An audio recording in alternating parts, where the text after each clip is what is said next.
Bonjour tout le monde, je suis Yassim Miri, étudiant de la faculté de médecine et de pharmacie à Oujda. Je vous souhaite la bienvenue dans notre chaîne Wait a Second. Aujourd'hui, je vous présente la deuxième partie de la biostatistique. On a vu la dernière fois les mesures de la tendance centrale qui sont la moyenne arithmétique, la médiane, le mode. Aujourd'hui, on va voir les mesures de dispersion. On a 5. On commence. Les mesures de dispersion ont un rôle pour évaluer le degré de variabilité des valeurs. Le degré de variabilité des valeurs. On a premièrement l'étendue. Il est égal à la valeur de la variable maximale, la valeur maximale moins la valeur de la variable minimale. Il est très facile à calculer et très instable. On va voir un exemple. On a notes de deux élèves, élève 1 et élève 2. On a les notes. La moyenne et le mode et la médiane sont égaux pour les deux élèves. Ils sont égaux à 14. Mais l'étendue, c'est différent. On a pour l'élève 1 l'étendue. On a 20 moins 8. 20 la valeur maximale, moins 8 la valeur minimale. Il est égal à 12. Pour l'élève 2, on a 18 moins 10 égal à 8. Donc c'est différent. On constate que malgré la moyenne, le mode et la médiane sont égaux, l'étendue peut être différent, donc c'est très instable. On va voir les quartiles. Les quartiles, on a 3.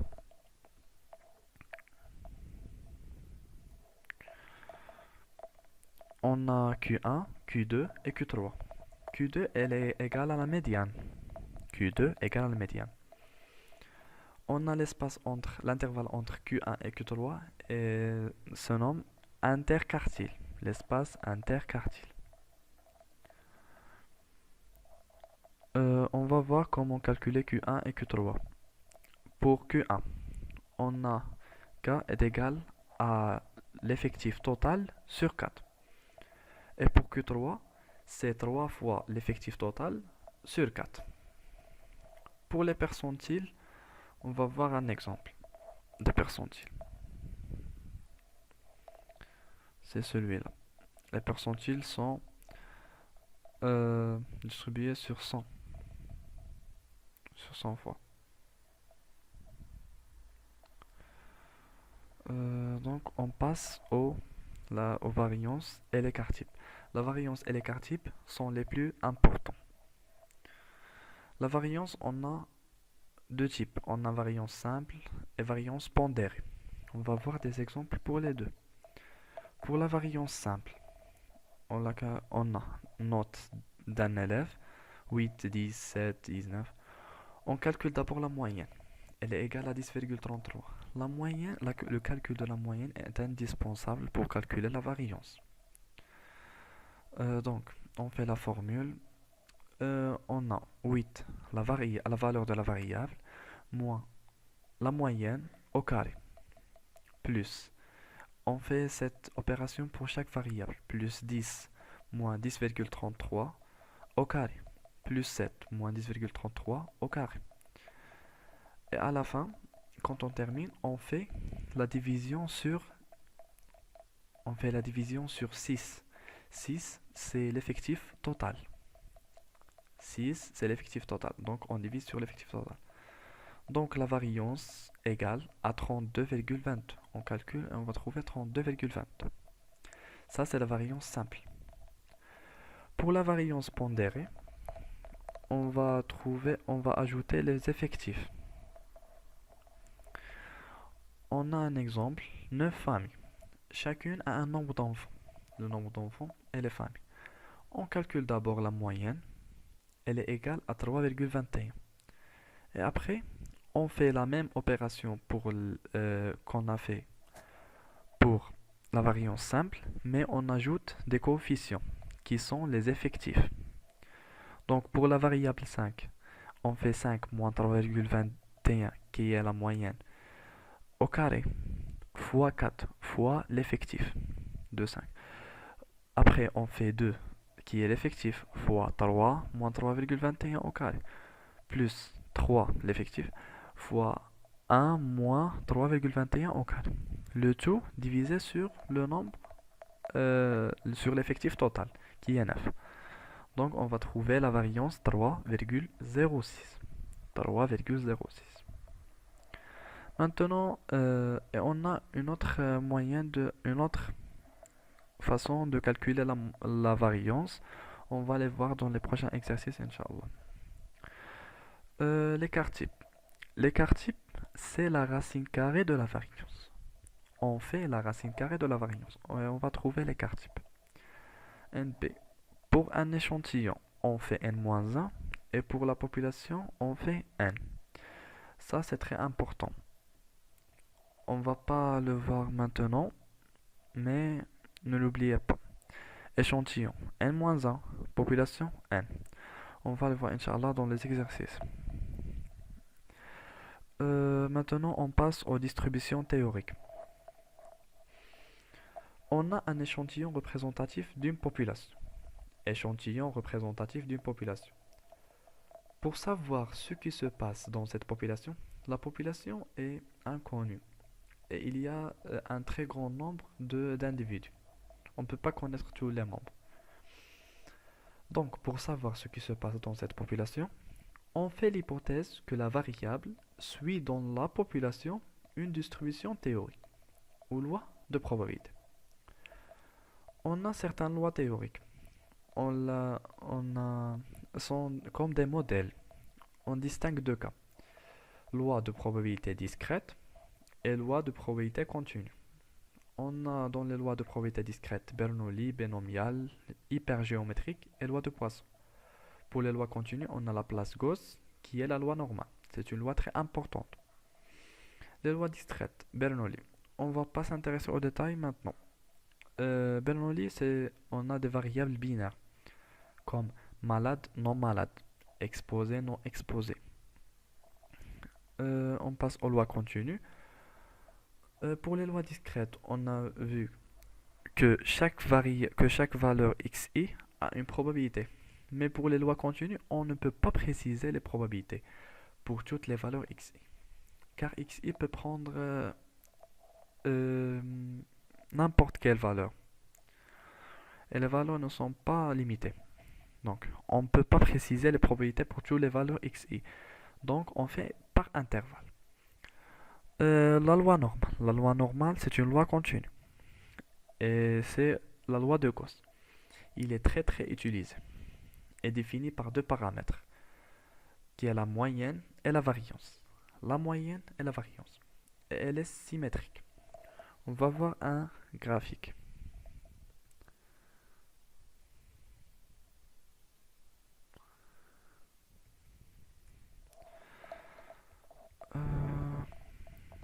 C'est une courbe.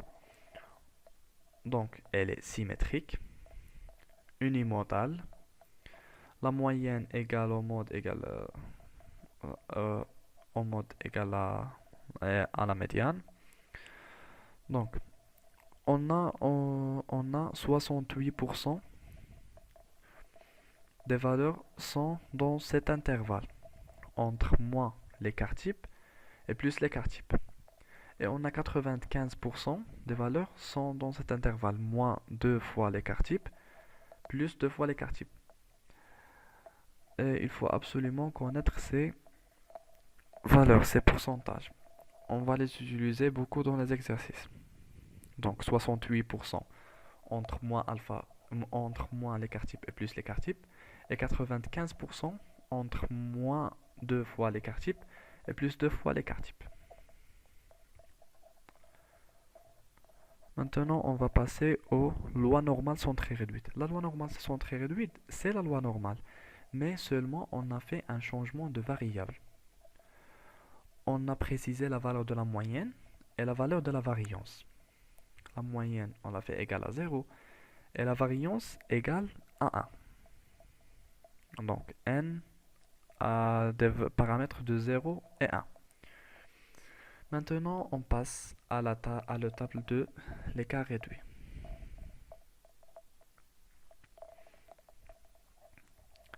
table de l'écart réduit. On a les valeurs au-dessus et les valeurs à gauche sont les valeurs de alpha, donc les pourcentages. Et on a ici les valeurs de U alpha. Et on a ici les valeurs de U alpha. Donc, on va voir. Des fois, on nous donne alpha égale euh, des, des fois, on nous donne alpha égale à 0,05. C'est pour cela qu'on trouve 1,96 beaucoup, car alpha égale à 0,05. Donc, U alpha va être égal à 1,96. Ça, c'est très utilisé. Maintenant, on passe à un exercice. L'exercice, c'est trouver la probabilité d'être au-dessus de U alpha 1,81 et au-dessous de U alpha moins 1,81. Trouver la probabilité que alpha va être au-dessus d'IL U alpha et au-dessous de U alpha moins 1,81. Comment on va résoudre cet exercice? On va d'abord chercher la valeur de U alpha en tableau. On a 1,81. La valeur la plus proche, c'est 1,812. Elle est très proche. Il n'y a pas d'autres valeurs qui sont proches. Donc, on procède à cette valeur. 1,812. La deuxième étape. La deuxième étape, chercher la probabilité correspondante. Donc, 1,812, la probabilité correspondante, c'est 0,07 et 0. On fait l'addition, nous donne 0,07. Donc, c'est 0,07. La probabilité, c'est 0,07. Donc, maintenant, on va interpréter. Là, maintenant, on va faire la moitié. On va diviser la somme sur 2. Il nous donne 0,035. Donc, on a la probabilité de 0,035 que alpha soit au-dessus de U alpha qui est égal à 1,81 et la probabilité de 0,035 que alpha soit au-dessous de U alpha est égal à moins 1,81. Je vais faire une répétition. Donc, on a la probabilité de 0,035, on a divisé en 2. Donc, on a la probabilité de 0,035 que U alpha, que alpha soit au-dessus de U alpha 1,81. Donc, dans l'intervalle plus l'infini, U alpha. Et la probabilité de 0,035 d'être au-dessous de U alpha moins. Donc, entre l'intervalle moins l'infini et U alpha moins. Il y a d'autres questions, comme quelle est la probabilité d'être entre ces deux valeurs, que alpha être entre ces deux valeurs, entre cette valeur et cette valeur. Pour ça, on fait la complémentarité. La complémentarité, c'est comme ça. On a 1 égale à 0,07 plus 0,93. 0,07, c'est la probabilité d'être en dehors de l'intervalle entre U alpha et U alpha moins. Donc, la probabilité d'être entre ces deux valeurs, c'est 0,93. 0,93. Ça, c'est fait par la complémentarité. Donc, merci pour votre attention et on se voit dans d'autres vidéos, Inch'Allah.